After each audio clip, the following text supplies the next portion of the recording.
Hello, doing the most, and everyone else who comes to this when they come to it, who is also doing the most. This is your host, Sonia Estelle, here for the Cards and Channeling meetup, here for the new moon and Aquarius that's happening right now, January 31st, and here for, of course, the monthly read, which is our Koa reading, the concern, the opportunity, the obstacle, the advantage version, and then for my doing the most people and everyone who comes after, when and if I make these public, the key card that unlocks the energy of the subsequent 30 days ahead of us. And just so you know, whenever you're catching this, it's evergreen and it applies to every new moon in Aquarius. It applies to anything that it needs to apply to. So don't hesitate to rewatch or to watch it for the first time just because it's not actually in linear time. Okay. So let's see who wants to work with us for the Koa reading. Oh, mysterious. No? Wow, who's it gonna be? Who's it? Oh, I know. For the Koa, we have this, and for the key card, we have this. Okay, so for the Koa reading, we have the Melanated Classic Tarot. This is literally the only true to archetypal Rider-Waite deck that I have. Everything else is kind of doing its own thing in my tarot collection, but I could have a melanated Rider-Waite. That's how I feel connected to it. That's why I've never usually used the Rider-Waite formal version, and that's why I love Oracle cards too. And then our key card is going to be from the Oracle deck, the Deck of Character, which, if you remember it, or if you're meeting it for the first time, is split into characters, tools, and places, but we're only going to get one of those. And we'll see what that bridge is when we cross it. Ooh, okay. So we're going to see what is the concern, what is the opportunity, what is the obstacle. Oops, there's another one. Let me plug this in. So, this is going to be for approximately the next moon cycle, so the next new moon, which I don't know when it is, but I'll know that bridge when I cross it as well. And, as I go through each of the positions, I will emphasize why they are what they are. Okay. And the key card will come later, so I haven't pulled it yet. Our concern card is like what is objectively going on, either in our lives or in general that's affecting our lives. And the concern card that we have for the following month of February is, ooh, the Ace of Swords. Victory, but victory on the understanding before chopping wood carrying before enlightenment chopping wood carrying water, after enlightenment chopping wood carrying water. So it's the Ace of Swords, which is the highest before we get to the major arcana, right? It's above the royal court and it's above the numbers and it's between the suit and the major arcana. So the Ace of Swords does come in victory as an alignment and integrity, in the sense of, and in just in case my hair is wiping across my headphones, I just put that in. Victory in the apex of integrity over and with, let me not say over, with the intellect in relationship to the other bodies, right? So the mind is working to support the physical body. The mind is working to support the emotional body. The mind is working to support the erotic body. The mind is working to support its own intellectual body by not dominating and not ruling, but by collaborating with the rest of the senses. Hello, come on in collaborating with the rest of the senses. And just so you know, I'll fill you in since you're just getting here, no problem.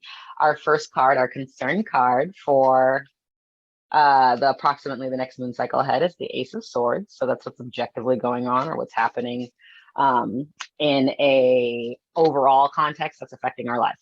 So it's the Ace of Swords. Victory comes in the form of understanding before enlightenment, chopping wood, carrying water, after enlightenment, chopping wood, carrying water, meaning the intellectual intelligence is supporting the physical intelligence, is supporting the emotional intelligence, is supporting the erotic, the spiritual intelligence, and is actually working in collaboration and alignment with all that is, as opposed to needing to be ahead, needing to know what we need to know before we need to know it, and not needing to know more than we need to know. Oh, sister, and not needing to know more than we need to know in order to be where we are, to do what we need to do, to be present and to trust our existence. Ace is high, and Ace of Swords is the apex of integrity, the arch defender of truth. Even above the king, it's the actual embodiment and the fulfillment of that principle, that extension. Because, you know, whatever, if we're not going to gender it, it doesn't have to be king energy, it can be extensive energy. Not that king and queen are actually like etymologically gendered. They're probably not. I gotta look them up, but I doubt they are. So with that strong ass energy coming in as the concern for February, this is a time where we are not afraid to brandish our sword. This is a time where the truth comes easy. It is Aquarius season. And the water bear going into a water sign. So not only is it a Aquarius season who, you know, have sharp tongues and who are willing to say what they want, but then it's followed by that Piscean emotional compassion, emotional intelligence when it's not delusional, obviously. And it's encouraging us to feel our feelings, essentially, and also to speak them into an existence so people who are around us can actually hold space for the flow, for the liquid, or not, you know. Going from the Ace of Swords to the Opportunity Obstacle card, and again, this is the Melanated Rider-Waite Classic Tarot. It's the only Rider-Waite tarot I have. From the concern of victory, from knowing that before enlightenment, we do the activities that get us to enlightenment. And so after enlightenment, we maintain the activities that got us to enlightenment. It's like the opposite of when people think, and when we're married, everything will be coming up roses. It's like, nah, your marriage is made up of every day. So if your days are fucked up, your marriage is going to be fucked up. That's bottom line. So your marriage to yourself has to be one of integrity, of truth. I have the right to show up as the version of myself that I understand myself to be. And as long as I'm authentic and working towards being the most compassionate, understanding, truthful, neutral version of myself, then everybody can come and go as they please. All I can do is my best. If they need more, they need someone else. And that's easy. It goes easily. So Ace of Swords comes in victory, but it's not like always the warm and fuzzy victory. Sometimes it's just the victory of knowing that something proved itself to be the way that we thought it was going to be. And not from our necessarily negative beliefs, but from our willingness to be authentic, our willingness to pursue what we need to do, regardless of what the circumstances are, regardless of what people feel outside of us. I mean, over ourselves, right? I'm not encouraging any kind of motherfucking abuse of people. Mind your business. You are your business, mind that. And also not necessarily needing it to feel a certain way, but just to prove itself, right? Like when something shows its ass, as we say, there's a relief in that. You're like, I knew, I thought I knew, and I did know, and it is what it is. So Ace of Swords is also very, it is what it is energy. I keep it pushing. I keep doing what was working for me, and I don't mind that it's not for everyone. And maybe it's not even for some people that I thought were going to come with me. But at the same time, I understand that this is my fight. This is my battle. And this is the thing I should be on. Then our Opportunity Obstacle card is like, okay, well, that's the concern objectively. And are we using that truth outside of us as a blockade or as a means of elevation? And we have, oh, yep, the King of Swords. Okay, these cards just fell out, okay? They weren't even all next to each other and shit. The King of Swords is the extended actuality of the Arch Defender of Truth and the embodiment of integrity, because you get what you embody. A friend sent an app, a new like dating app, that apparently if you do ghosting behavior on the app makes you less visible. So it actually like makes you a ghost because that's how you're acting. So you get what you embody in the app, you get the behavior, the algorithm responds to your behavior. And if you don't want to be seen, it disappears you. So you get what you embody. That's what the King of Swords is supposed to, in their highest form, embody. And when they ain't in their right mind, then they're delusional, they're manipulative, They are always like trying to Jedi mind trick. I didn't say what I said. I didn't do what I do. It wasn't me. Very shaggy, but you know, it was caught on camera. And so the King of Swords is someone who will like lie about what's in front of you if you let them. They'll be like, that ain't water. It's water. But they will have you convinced because they want you to be convinced. That being said, this energy after the Ace of Swords is saying alignment, you know, top to bottom, as above, so below. So February is a time of not only cutting through the BS, but also carving out the more desired self, getting to an aspect of the self at the end of this new moon cycle, because we are in this new moon in Aquarius, entering into Aquarius season and Aquarius month. So like by the time February is over and we're coming into March, we are actually feeling like we cleaned house like early, right? You're like, it's not even spring and everybody who wasn't really fucking with me is on their way out. Like, this is so amazing. It can be jobs, it can be people. And when I say they're on their way out, it's like they just stop pressing you, or you being more of yourself. They're just naturally not attracted to trying you or to being in your face or to having to deal with you, really. Because when you have the apex of integrity, a lot of people are like, God, you're exhausting. Like, do I always have to be on myself around you? And you're like, yeah, because that's like your only job, actually. But like, if you don't want to do that, I'm gonna do it with the people who actually are attracted to that. So you're repulsing what you should be repulsing, and you're attracting what you should be attracting. And that's how a magnet's supposed to work. Magnet is supposed to bring what it's supposed to bring and repel what it's not supposed to bring. So the moment that you continue to vibrate out what you understand at the time, obviously you can change every moment. That's not a big deal. But coming after the Ace of Swords, this is very strong, aligned energy. We're on the way to major arcana. We're on the way to the spiritual purpose and the life purpose. We're understanding now that like our one assignment from existence is to be ourself, and that's actually not the crime that humanity has made it out to be, but the very point of being here in the first place. And having that security lets us move in the conditions and the matrix and the construct so much more with so much more confidence, because we recognize that existence itself is supporting us. Fuck all what humanity says. Existence itself will allow me to do what I need to do.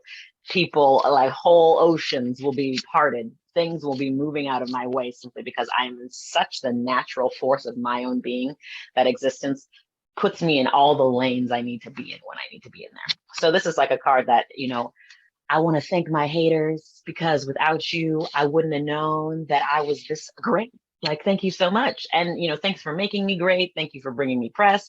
Thank you for focusing so much on me. You couldn't catch up to me because you didn't focus on yourself. And then that's when you walk off the stage and you drop your mic, which happens to be a sword. And then when we get to the advantage aversion card, it's like, okay, what about my character is working for or against me? What about my character is actually helping me get in my own way or helping me get ahead? And we have, oh, of course, this makes sense, the Four of Cups, which is funny because with a client earlier today, the Four of Cups was the bottom of Manzel's Tarot. And when I saw that, I was like, does that have to do with my client? Does that have to do with me? And now I see it has to do with us right now. Oh, so the Four of Cups is, it's not quite Eeyore. You know, I think of the Nine of Swords as the Eeyore card, like, woe is me, nobody likes me, nobody cares, like, I guess I'll just go home. But Eeyore says that every day to his friends who like him and care and who show up for him. So it's like not, it's like a delusion. But the Four of Cups is steps down from that. It's actually it's the beginning of that journey. We go from the Four of Cups to the Five of Cups to the Six of Swords to the Seven and the Nine of Wands to the Nine of Swords, which is just to say, like, I believe that existence is out to get me. Like, I don't trust that I can trust, so I'm gonna trust this distrust, even though I'm using trust to do it. And I can use it in any way that I want to. And I'm gonna get in my own way. I'm gonna block my own blessings. I'm gonna project the no out into the world because I don't believe that I'm supported in any kind of way. So we begin that journey with the Four of Cups, right? Bras all here, like all bitter and shit. Like, oh, I only have 3 cups, like, and meanwhile they're just coming out the sky. Like existence is like, all you have is cups full. Like if you moved, you would find more of them. But in this sour ass spot, you only need the 2, you only need the 3. You don't even see the 4th. So why should I give you the 5th? Like, let's be real. You're not going to use it. You're not even going to see it. You're not going to pay attention to it. Instead, you're going to be fixated on what wasn't working for the old version of you.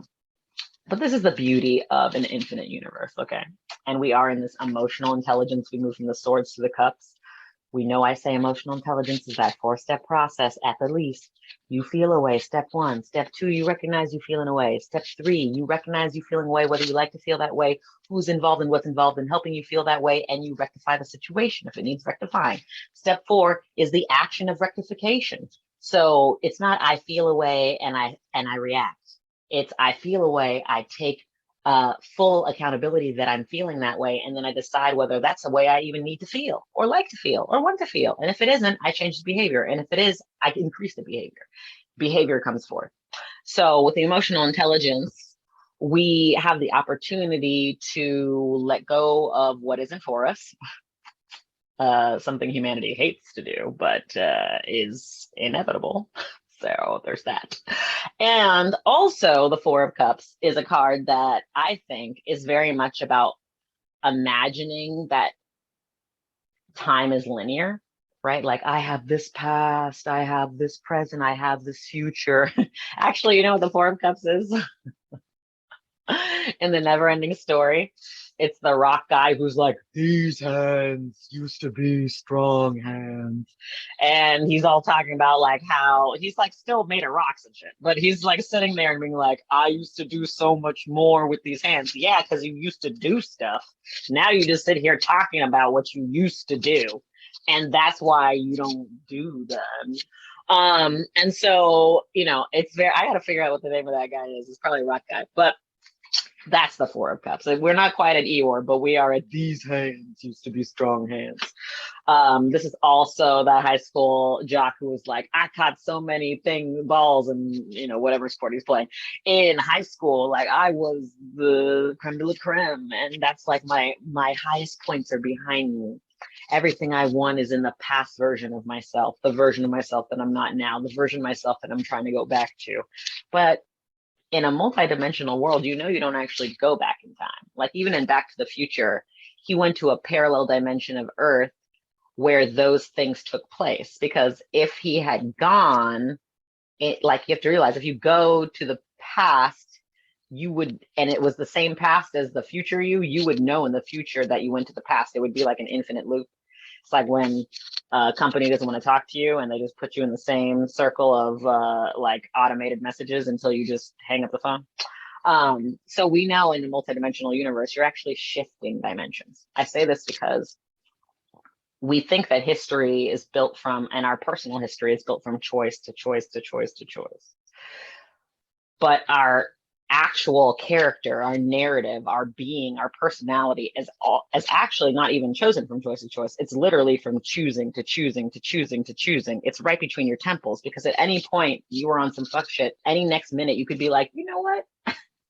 When I was a child, I played with childish things. And now that I am an adult, I am going to get on with my life and stop fucking with these people. So you just do the thing. You just move on. That is what it means to be defined by your choosing, because you're not identifying with the way that things were. You're identifying with the way that you need them to be in the present. And then you're doing the actions that allow them to be the way that they need to be. The beauty of that is that past versions of you who took the L's, you know, those versions that you look back on and you'd be like, oh, God, embarrassing, this bitch. I don't like them. Like the ones that anyone brings up and you're like, I didn't do that. Like those versions of you, you know, dragged so you could roll. Like they took the L's that you couldn't take. They fell on the swords that you now actually have the advantage of perspective to be like, I would never. No, you wouldn't, because they who were you before you stopped on the function. So the same thing is true of your future selves. That's why I say we are the past lives of our future selves. So and now the things that you're like, I could never take that weight. Like, I don't know how to do those things. I don't know if I'm capable. You don't need to be. You need to be the version that makes room for the version that can. And that just means you need to do your little part And then that little part leaves the room for a future version of you to be like, light bulb. And then that future version of you is like, thank you so much, person of the past who just gave me the space to arrive, because here I am. Or as one of my mentors says, you don't change the world, you change yourself. And then you shift the dimension of earth that that version of you is already on. Because all time exists at once. So you don't have past lives, you have simultaneous parallel lives. And the only difference between you and the other dimensional versions of you is the choices that you choose to make in the moment. At any moment, you can shift to a version of you that acts like a bigger fool or acts like a more wise individual. And the only thing that defines that decision making is where you decide you are allowed to go in your own mind. So now that we've pulled that air, water, airy season, and water bearer season into water season. Now we get the key card, which is coming again from the deck of character.